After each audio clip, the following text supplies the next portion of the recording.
dubbichi qaamuma waraana waliigala weerara Oromiyaa gaggeeffamaa jiru dubbichi achuma gala. Oromoon waan qabsaa'uuf hin beeku. Qabsoon Oromoo galma hin qabu. Oromoo mul'ata hin qabu jedhanii yoo gadi ba'anii haasa'anii san booda erga kana irratti lallabanii booda rukutaniitu garbummaa Dr. Bayaan kaasan sanatti nu galchuuf deemu jechuudha. Deemee Oromoon gabrummaa jala gabrummaa bahuu hin dandeenye jalatti akka kufuuf akka cabuuf waa'een Oromoof Oromummaa yeroo xumuraatiif akka awwaalamee waa'een impaayirummaa waa'een amaraayizeeshiniin sun sirriitti Dr. Bayaan kaasanii yeroo dandeenyu. Sanatu akka hojiirra ooluuf jecha mul'atan qabdanii gabrummaa fudhaa jedhanii kaasaa jiru. Amma waan akka kaasna kiramuutti waan ta'e dheengadda waan ta'e kiramuutti gaafa weeraran dheengadda gaafa qabatan aanaa kiramuu ilaa bulchaa aanaa kiramuutu OBN irratti dubbate waan kana. Bulchaa aanaa kiramuutu OBN irratti guyyaa 4 dura bilbilaan gaafatamee OBN mootummaa irratti hoogganaa bilchiginnaati. Maaltu ta'e jennaan hundi keessanuu shaneedha jedhaniitu hooggansa keenya abbootii seeraa keenya daa'imman fixaa jiru. Eenyu fixaa jira jennaan humnoota Amaaraati. Hidhannoo gurguddaa qabu. Hidhannoo poolisiin Oromiyaa hin qabne qabu. Yoo ajjeesan immoo nama harka muru, harma muru jedhee haase. Daala. Kana OBN irra jira. Liinkii isaa argachuun hin jira amma. Obbiraa qaban. Bulchaa aanaatu jedhe kana. Abbootii seeraa rashanuu gadi baasaniitu. Hundi keessanuu shaneedha jedhaniitu. Kana jechuun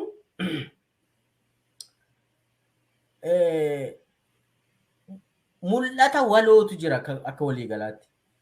Oromoon kan qabsaa'uuf bilisummaadhaan qe'ee mataa isaarra jiraachuu barbaada Oromoon.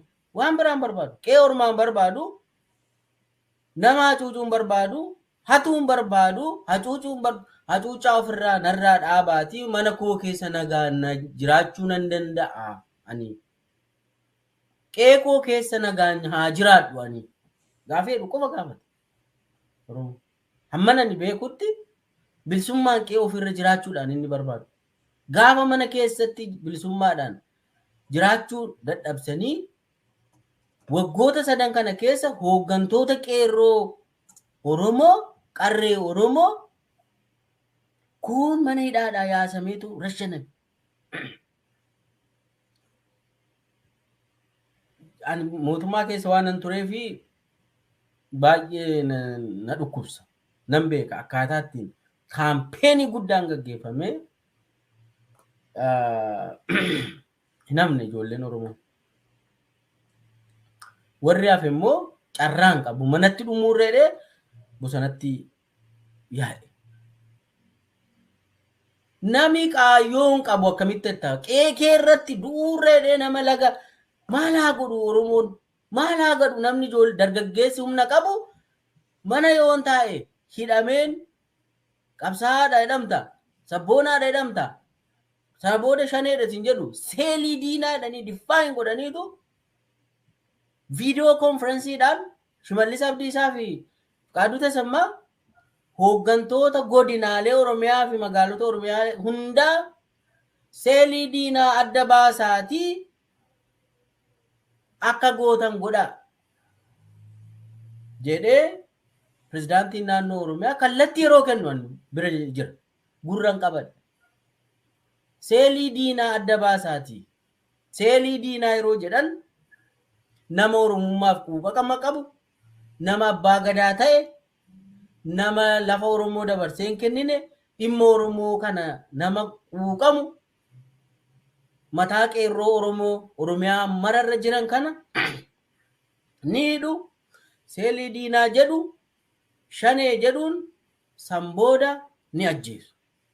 Mana murtiituun geessin gabbaasanii rashamu. Sana kallattiidhaan gaafa 2019 gara dhumaarra kallattiin akka kanaa yeroo kennamu waajjira dhaabaatti anachiin jira. Gurran qabadhe dhugaa rabbi akka gootan godhaa hiitanii maal gochuu deemtu nama amma kanaa jedhee maal gootan amma kana maal laattaa fiitee gadi yaase akka gootu godhi malee hooggantoota godinaatiin kallattiin akka kanaa kenna. So wannichi haala qindaa'aadhaan Oromoon galman qabu jedhamee galma qabsoos hin qabu mul'atas hin qabu uummata gabrummaa maluu fidhanii diffaayin godhaniitu akka sirnaatti impaayera ijaaruudha deemamaa kan jirudha. Yoo laalte amma wanni kun haala qindaa'aadhaan gaafa humnoonni Amaaraa ama Horroo Guduruufaa keessatti wanni ta'e poolisoonni federaalaa Horroo Guduruutti ramadamanii dhaqan warri lammiidhaan Amaara ta'an poolisii keessaa badaniitu leenjii humna addaa Amaaraa faannoo Amaaraatti dabalamu. Warri waan kanatti bakamuudhaaf deeman hedduun qabamanii hidhamantu jiru Fincaatti. Fincaa godina Horroo Guduruutti jechuudha. Eessa dhaqxu badaa jirtu jennaani maal goona humna addaa naannoo Amaaraatti dabalamna milishaa faannootti dabalamneetu waraannadhanii kanatti galanii leenjisaa turantu jiru. Mul'ata waloo qaba hundu haala gubbaa hamma gadiitti structure ta'etu jira. Wanni Andaargaachoo Tsiggee fi Biraanuu Naggaan fa'aa gadi baahanii Oromoo irratti haasa'an waan sirnicha irratti haasa'an isaantu karoora waraanaa qopheessa. Isaantu mul'ata waraanaa biisa. Isaantu abbaa waraanaati. Abbaa biyyaati. Deep state an jennudha biyya sana keessatti. Waan isaan haasa'an lafarratti dubbifta. Kanaa biyyirraa kallattii darbee yoonni aaree irraa dhageessa. Ka inni haasofne Biraanuu Naggaa dhaggeeffadhu, Andaargaachoo Tsiggee dhaggeeffadhu.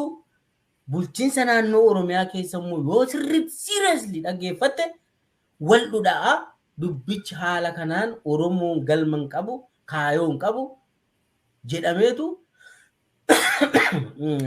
dhiifama irratti duulamu. Kiramuutti hin deebi'e ammas aanaa kiramuu. Aanaa kiramuu gaafa isaanii caasaa mootummaa gabbaasanii rashanan hooggansa bilchiginnaa rashanan abbootii seeraa dubartoota harka muran harma muran poolisiin Oromiyaa aaruudhaan ijoollee waraana bilisummaa Oromoo faana wal ta'uu waraanuu eegalan. Gaafa isaa wal ta'anii waraanuu eegalan gubbaan dirooniidhaan makkalaakayaatti erguudhaan poolisii Oromiyaa fi waraana bilisummaa Oromoo waraansise Abiy. Kun uummanni naannoo sanaa ragaa ba'a. Kana dhugaan lafa jiru kana sirnichi wal ta'eetudha akka Oromootti ati bilchiginnaas ta'ii ati poolisiis ta'ii ati abbaa daanyaas ta'ii ati waraana bilisummaa Oromoos ta'ii ati qabsaa'aa Oromoos ta'ii ati callisee qonnaan bulaa Oromoos ta'ii barataas ta'ii sirnichi akka tokkotti ilaalu. Ati diina ati dhabamuu qabda.